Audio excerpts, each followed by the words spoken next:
Hello दोस्तों, स्वागत है आपका अपने YouTube चैनल गोयल मैट्रिक्स पर। चैनल पर पहली बार आए हैं, सब्सक्राइब कर लीजिएगा, साथ ही बेल आइकन को प्रेस जरूर करिएगा जिससे नोटिफिकेशन आपके पास समय से पहुंच जाए। तो आज की जो वीडियो है इसके अंदर बात करेंगे पेडागोजी के क्वेश्चंस। तो मैं यहाँ पे आपको 20 क्वेश्चंस कराने वाली हूँ। इससे पहले वीडियो में मैंने 20 क्वेश्चंस करा दिए थे, अलग से एक प्लेलिस्ट बना दूंगी, इनको आप जरूर देखिएगा, आपको आपके एग्जाम में हेल्प मिलने वाली है इन क्वेश्चंस को। एंड ये वो क्वेश्चंस हैं जो पीजीटी के एग्जाम में पूछे गए थे, तो एक तरीके से पता चल जाएगा कि किस तरीके के क्वेश्चंस आपसे पूछे जा रहे हैं। तो आइए चलिए फिलहाल स्टार्ट कर देते हैं। एंड एक क्वेश्चन का आंसर मैं आपसे पूछूंगी, उसका सही जवाब आपको देना होगा कमेंट बॉक्स में। तो फिर स्टार्ट कर देते हैं। क्वेश्चन नंबर 1 आपके सामने है। देखिए क्वेश्चन नंबर 1 है, ये प्रवृत्ति दर्शाती है कि विकास अनुदैर्ध्य दिशा में आगे बढ़ता है, यानी सिर से पैर तक। तो ये कौन सी प्रोसेस होती है जिसमें जो विकास होता है वो सिर से पैर तक होता है? ऑप्शंस आपके सामने हैं, सेफलोकाउडल या फिर प्रोसीमोडिस्टल या फिर नेक्स्ट है निरंतरता विभेदक। तो इसका जो सही आंसर है ये हो जाएगा ऑप्शन नंबर 1 सेफलोकाउडल। ये इसका बिल्कुल सही आंसर है, ये आपको याद रखना है। तो ऑप्शन नंबर 1 इसका बिल्कुल करेक्ट आंसर हो जाएगा। चलिए इसके बाद चलते हैं नेक्स्ट यानी कि क्वेश्चन नंबर 2 की तरफ। क्वेश्चन नंबर 2 आपको इधर दे रखा है, समावेशी शिक्षा के लिए अधिकार आधारित दृष्टिकोण। यहाँ मैंने बीच बीच में इंग्लिश में भी यहाँ पर मेंशन किया है जिससे आप लोग समझ जाएंगे। दृष्टिकोण को निम्नलिखित में से कौन सबसे अच्छी तरह दर्शाता है, यानी कि समावेशी शिक्षा के लिए? तो यहाँ पर ऑप्शंस हैं, सभी शिक्षार्थियों के लिए समर्थन और समायोजन के साथ समावेशी शिक्षा, या फिर बिना किसी अतिरिक्त सहायता के विकलांग शिक्षार्थियों को मुख्यधारा की कक्षाओं में शामिल करना, अकादमिक प्रदर्शन के आंकड़ों को बढ़ाने के लिए उच्च उपलब्धि वाले छात्रों को प्राथमिकता देना, या फिर लास्ट है केवल अलग संस्थानों में प्रदान करना। तो सबसे अच्छा ऑप्शन आपको यहाँ पर दिखेगा ऑप्शन नंबर 1, यानी कि सभी शिक्षार्थियों के लिए समर्थन और समायोजन के साथ समावेशी शिक्षा। तो ऑप्शन नंबर 1 बिल्कुल सही आंसर हो जाएगा। इसके बाद नेक्स्ट है क्वेश्चन नंबर 3। क्वेश्चन नंबर 3 आप देखेंगे तो ये आपको दे रखा है यहाँ पर, which of the following is a key of feature of assessment for learning, यानी कि असेसमेंट फॉर लर्निंग की एक प्रमुख विशेषता निम्नलिखित में से कौन सी है? ऑप्शंस हैं, शिक्षकों को छात्र प्रगति के आधार पर शिक्षण को समायोजित करने में मदद करता है, या फिर ऑप्शन 2 है पूरी तरह से ग्रेड पर केंद्रित, या फिर ऑप्शन 3 है केवल प्रतियोगी परीक्षाओं के लिए उपयोग किया जाता है, या फिर लास्ट ऑप्शन है केवल अवधि के अंत में आयोजित किया जाता है। तो इन चारों में जो सही ऑप्शन है ये है आपका ऑप्शन नंबर 1, यानी कि शिक्षकों को छात्र प्रगति के आधार पर शिक्षण को समायोजित करने में मदद करता है। तो ऑप्शन नंबर 1 बिल्कुल सही आंसर हो जाएगा। नेक्स्ट क्वेश्चन नंबर 4 आपके सामने है, ये है विच of the following best describe the impact of gender stereotypes in school, यानी कि निम्नलिखित में से कौन स्कूलों में लैंगिक रूढ़िवादिताओं के प्रभाव का सबसे अच्छा वर्णन करता है? ऑप्शंस आपके सामने हैं, वे अवसरों को सीमित करते हैं और पारंपरिक भूमिकाओं को सुदृढ़ करते हैं, या फिर उनका छात्र सीखने पर कोई प्रभाव नहीं पड़ता है, या फिर वे छात्रों के शैक्षणिक प्रदर्शन में सुधार करते हैं, या फिर है वे सभी लिंगों के समान भागीदारी को प्रोत्साहित करते हैं। तो जो सही आंसर है ये है ऑप्शन नंबर 1, वे अवसरों को सीमित करते हैं और पारंपरिक भूमिकाओं को सुदृढ़ करते हैं। तो ऑप्शन नंबर 1 बिल्कुल सही आंसर हो जाएगा। नेक्स्ट है क्वेश्चन नंबर 5। क्वेश्चन नंबर 5 है, मातृभाषा के बारे में निम्नलिखित में से कौन सा कथन गलत है? मातृभाषा को लेकर इनमें से कौन सा गलत है? ऑप्शंस हैं, यह पर्यावरण और सीखने से प्राप्त होती है, ना कि किसी शारीरिक विरासत से। तो ये बात तो बिल्कुल ठीक है, जो मातृभाषा होती है उसके लिए तो ऑप्शन नंबर ए तो होगा नहीं क्योंकि इसमें नोट वाला पूछा है। ऑप्शन नंबर 2 है, धारणाएं, समझ और रचनात्मक अभिव्यक्तियां मातृभाषा के माध्यम से न्यूनतम विकसित होती है। ये बात गलत है, जो मातृभाषा होती है उसको इन्वायरमेंट में ही सीख लिया जाता है, इसीलिए जो ऑप्शन नंबर 2 है ये इसका रॉन्ग है। तो ऑप्शन नंबर 2 सही हो जाएगा क्योंकि इसमें नोट पूछा है। इसके बाद चलते हैं नेक्स्ट क्वेश्चन नंबर 6 की तरफ। क्वेश्चन नंबर 6 है, वर्णनात्मक ज्ञान का अर्थ है। इनमें से वर्णनात्मक ज्ञान का क्या अर्थ है? नोइंग हाउ, नोइंग व्हाट, या फिर नोइंग दैट, या फिर नोइंग व्हेन। तो इसके लिए आपको ध्यान रखना है, यानी कि नोइंग दैट वह है जानना, नोइंग दैट इसका सही आंसर हो जाएगा। तो ऑप्शन नंबर 3 इसका बिल्कुल करेक्ट आंसर है।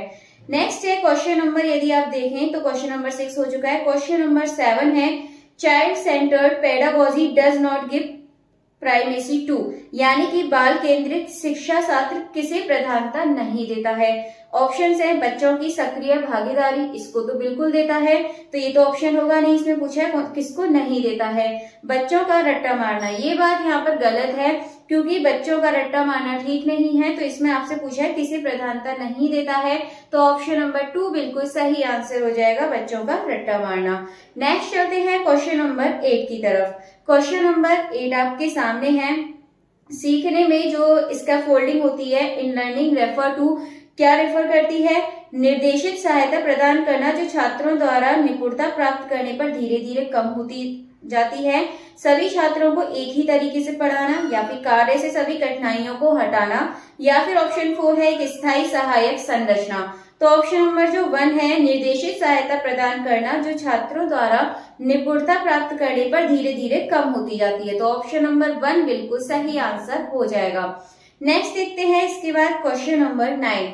क्वेश्चन नंबर 9 यदि आप देखेंगे तो ये है, in which stage of Panchpadi to children try to understand core concept through play, inquiry, experiment, ETC. तो इसमें क्या होता है, मतलब क्या प्रयास करते हैं वो, किस चरण में, मतलब ठीक है, इसमें किस चरण में पूछा है, पंचपदी के किस चरण में बच्चे खेल, पूछताछ, प्रयोग आदि के माध्यम से अवधारणाओं की समझने का प्रयास करते हैं। ऑप्शंस है यहाँ पर अदिति, या फिर स्प्रेड, या फिर प्रयोग, या फिर बोध। तो आपको ध्यान रखना है बोध, यानी कि जो ऑप्शन नंबर 4 है ये बिल्कुल सही आंसर हो जाएगा।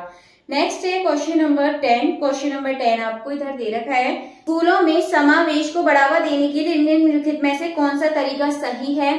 ऑप्शन है विशेष आवश्यकता वाले छात्रों के लिए अलग से कक्षाएं, या फिर सहयोगात्मक शिक्षण और साथियों का समर्थन, या फिर व्यक्तिगत सीखने के अंतरों को अनदेखा करना, या फिर सभी शिक्षार्थियों के लिए मानकीकृत निर्देश। तो इसका जो सही आंसर है ये हो जाएगा आपका यहाँ पर सहयोगात्मक शिक्षण और साथियों का समर्थन, तो ऑप्शन नंबर 2 बिल्कुल सही आंसर हो जाएगा। नेक्स्ट चलते हैं क्वेश्चन नंबर 11 की तरफ। क्वेश्चन नंबर 11 है, किसी विशेष बोली को मानक के रूप में लेबल करना एक किस प्रकार का निर्णय है। ऑप्शंस हैं समाज राजनीतिक, समाज मनोवैज्ञानिक, ज्ञान मीमांसीय, या फिर भाषाई। तो इसका जो ऑप्शन नंबर 1 है सोशियो पॉलिटिक, ये बिल्कुल सही आंसर हो जाएगा, यानी कि समाज राजनीतिक। तो ऑप्शन नंबर 1 बिल्कुल करेक्ट आंसर है। नेक्स्ट है question number 12, how many weekly period does NCERT recommend for drawing, painting and clay modelling, यानी कि आपसे बोला है एनसीईआरटी ड्राइंग, पेंटिंग और क्ले मॉडलिंग के लिए कितने वीकली पीरियड्स रिकमेंड करता है। ऑप्शंस हैं 4, 6, 1, 2। तो इसके लिए आपको याद रखना है 2 पीरियड होते हैं, तो ऑप्शन नंबर 4, 2 इसका बिल्कुल सही आंसर हो जाएगा। नेक्स्ट है क्वेश्चन नंबर 13। क्वेश्चन नंबर 13 है, कक्षा में प्रोसेस ड्रामा यानी कि प्रतिक्रिया नाटक के उपयोग को सबसे अच्छे से कौन दर्शाता है। ऑप्शन है student watch a drama performance and right a review, यानी कि ऐसा स्टूडेंट जो सिर्फ ड्रामे को देखता है और उसके रिव्यू को लिखता है। ऑप्शन नंबर 2 है स्टूडेंट्स मेमोराइज ड्रामेटिक, मतलब जो छात्र होता है वो इसको याद करता है देखकर। थर्ड है students participate in unscripted role play to explore a theme, ये बिल्कुल सही है। यहाँ पर बोला गया है छात्र एक ऐसा विषय पता लगाने के लिए जिसकी स्क्रिप्ट ही नहीं लिखी हुई, यानी कि अनस्क्रिप्ट रोल प्ले में भाग लेते हैं, तो वही सही है। जो ऑप्शन नंबर 3 है ये बिल्कुल सही आंसर हो जाएगा।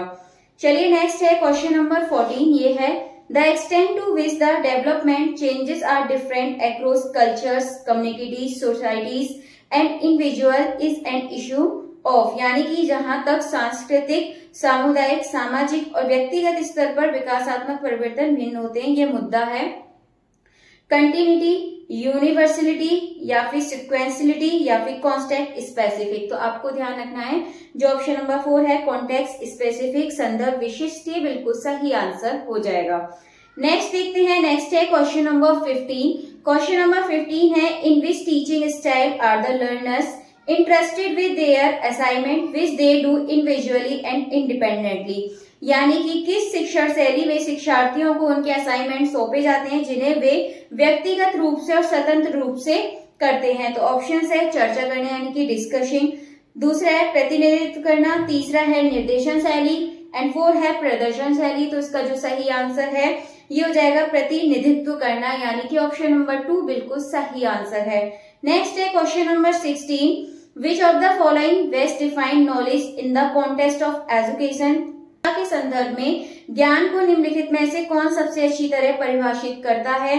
ऑप्शंस हैं just opinion shared in class, यानी कि क्लास में ओपिनियन जो राय होती है उसको साझा करना, या फिर 2 है पाठ्य पुस्तकों से कॉपी की गई जानकारी। नेक्स्ट है तथ्यों को याद रखने की क्षमता, या फिर अनुभव आधारित संगठित ज्ञान। तो ये आपको आप देखेंगे तो ऑप्शन जो स्टार्टिंग के तीनों हैं ये गलत हैं, यानी कि केवल राय नहीं चलेगी और केवल बुक से ही काम नहीं चलेगा, या फिर काली रटने से काम नहीं चलेगा। तो ऑप्शन नंबर जो डी है अनुभव आधारित संगठित ज्ञान, एक्सपीरियंस बेस्ड ऑर्गेनाइज्ड नॉलेज, तो ऑप्शन नंबर 4 बिल्कुल सही आंसर है।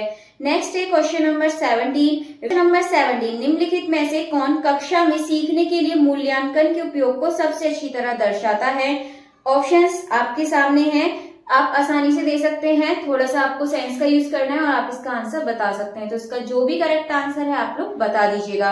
नेक्स्ट है क्वेश्चन नंबर 18, ये आपका वह ज्ञान जिसकी सत्यता या असत्यता का निर्णय अनुभव से पहले या उसके बिना किया जा सकता है, उसे क्या कहते हैं, अ पीरियड नॉलेज, या फिर एक्सपीरियंस नॉलेज, या फिर स्ट्रक्चरल नॉलेज, या फिर पोस्टरी नॉलेज, यानी कि जो ऑप्शन नंबर ए है प्राथमिकता ज्ञान, ये बिल्कुल सही आंसर हो जाएगा। नेक्स्ट है क्वेश्चन आपके सामने क्वेश्चन नंबर 19 है, निम्नलिखित में से कौन एंडरसन और क्रॉथवोहल द्वारा दिए गए वर्गीकरण के अनुसार प्रकृत्यात्मक ज्ञान के अंतर्गत आता है। ऑप्शंस हैं परिभाषाएं, सामान्यकरण, व्याख्याएं या प्रयोग। तो इसका जो सही आंसर है हो जाएगा एक्सपेरिमेंट्स, यानी कि प्रयोग। ऑप्शन नंबर 4 बिल्कुल सही आंसर है। अब देखते हैं लास्ट क्वेश्चन, यानी कि क्वेश्चन नंबर 20। ये है आपका which principle of classroom management can a teacher use to help learner understand each others view and find a solution in the classroom, यानी कि कक्षा प्रबंधन का कौन सा सिद्धांत एक शिक्षक शिक्षार्थियों को एक दूसरे के विचारों को समझने और कक्षा में समाधान खोजने में मदद करने के लिए उपयोग कर सकता है। ऑप्शंस हैं भागीदारी का सिद्धांत, या फिर व्यक्तित्व गुणों का सिद्धांत, या फिर लोकतांत्रिक व्यवहार का सिद्धांत, या फिर विषय वस्तु पर निपुणता का सिद्धांत। जो ऑप्शन नंबर 3 है लोकतांत्रिक व्यवहार का सिद्धांत, यानी कि principle of democratic behaviour, option number 3 बिल्कुल सही आंसर हो जाएगा। चलिए आपके टोटल 20 क्वेश्चंस हो चुके हैं। उम्मीद है क्वेश्चंस आपको अच्छे लगे होंगे एंड ऐसे और क्वेश्चंस के लिए वीडियो को ज्यादा से ज्यादा लाइक, कमेंट, शेयर जरूर करें।